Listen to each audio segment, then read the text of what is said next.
Is it? Oh, God.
Needed a bigger bomb load, it needed better defensive armament, and it needed better bomb aiming equipment.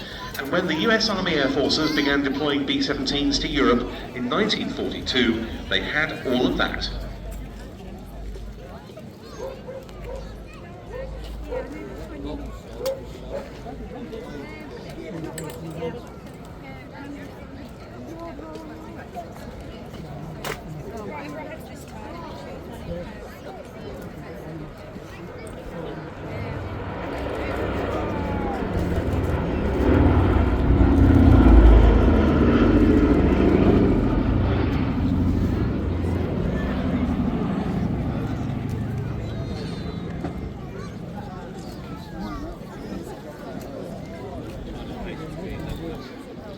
From bases in East Anglia, the US 8th Air Force largely conducted daylight raids against German industrial facilities and transport and resupply networks, the likes of the railway marshalling yards, major rail junctions, and so forth.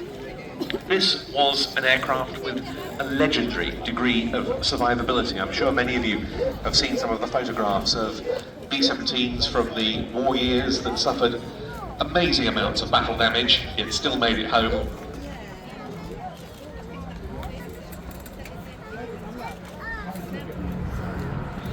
The bomb doors coming open here.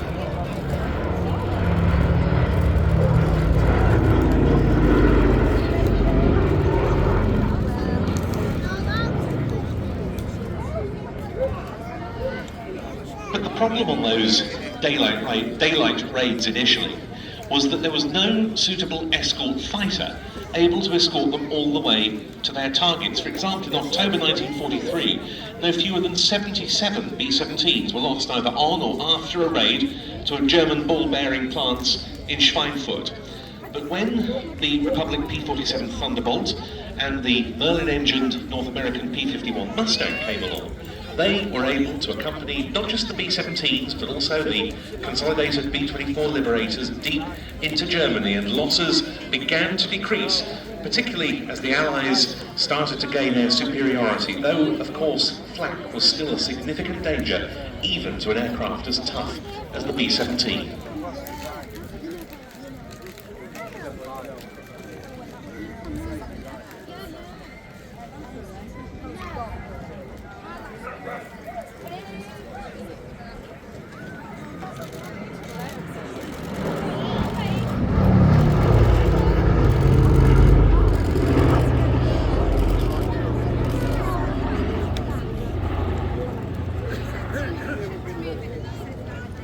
just think what it was like for the crews on those raids. They were at high altitude, it was noisy being on board the aircraft, the cold could be quite extreme, the aircraft had relatively little in the way of armour plating, the crews certainly didn't have anything like modern personal protective equipment, and then, on top of all that, was that ever-present threat of enemy action.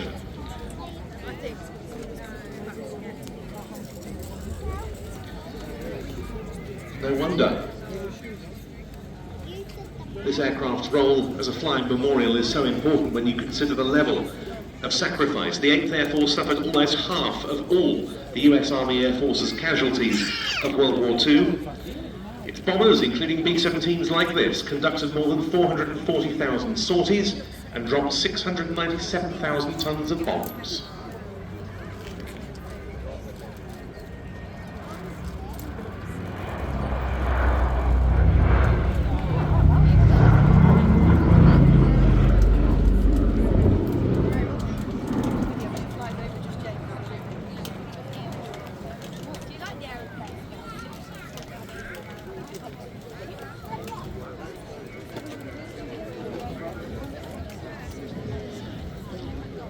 This aeroplane was named Sally B after its now operator Ellie Sallingboe, who has headed up its operation since 1982.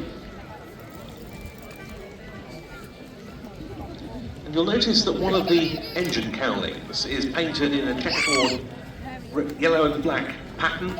This is to salute her former partner Ted White, who was so instrumental in bringing this aircraft to the UK 50 years ago, who lost his life in a flying accident in 1982.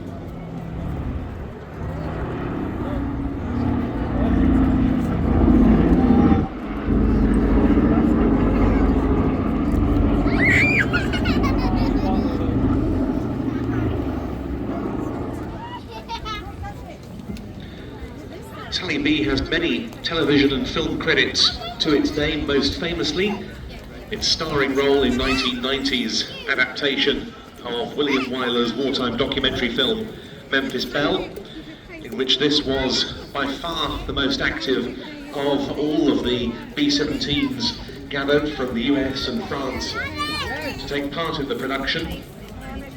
And to this day the aircraft carries the Memphis Belle nose art on one side of the nose.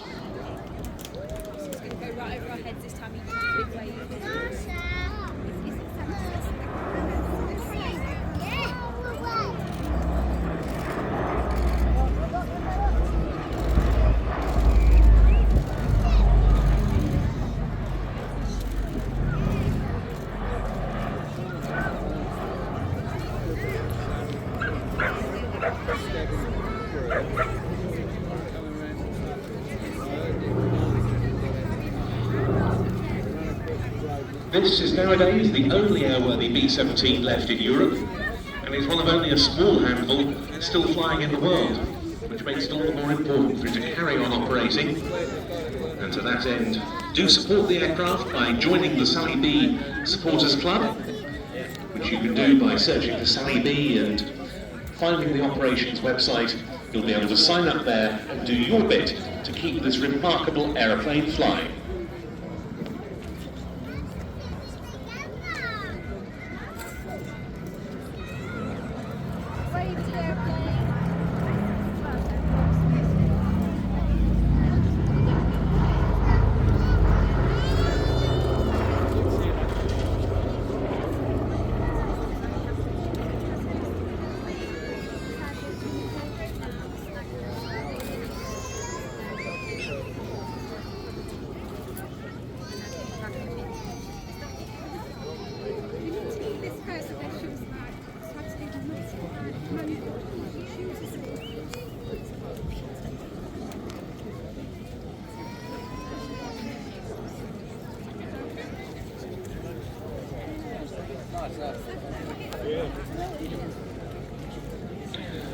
Final pass coming up, and you'll see this, as is traditional, being undertaken with smoke generators engaged to simulate damaged engines, the condition in which so many of these aircraft returned from operations.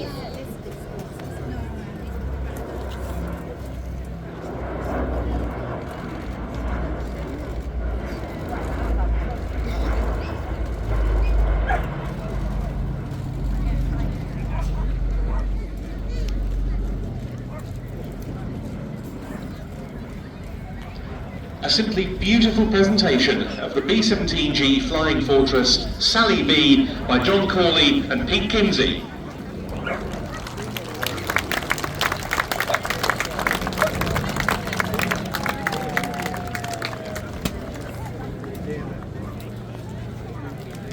A lovely sight in our skies, a regular visitor to both East Kirby Airshow and other events at this venue over the years, but so appropriate to see one of the other main Allied heavy bombers of the war at the home of Lancaster Just Jane.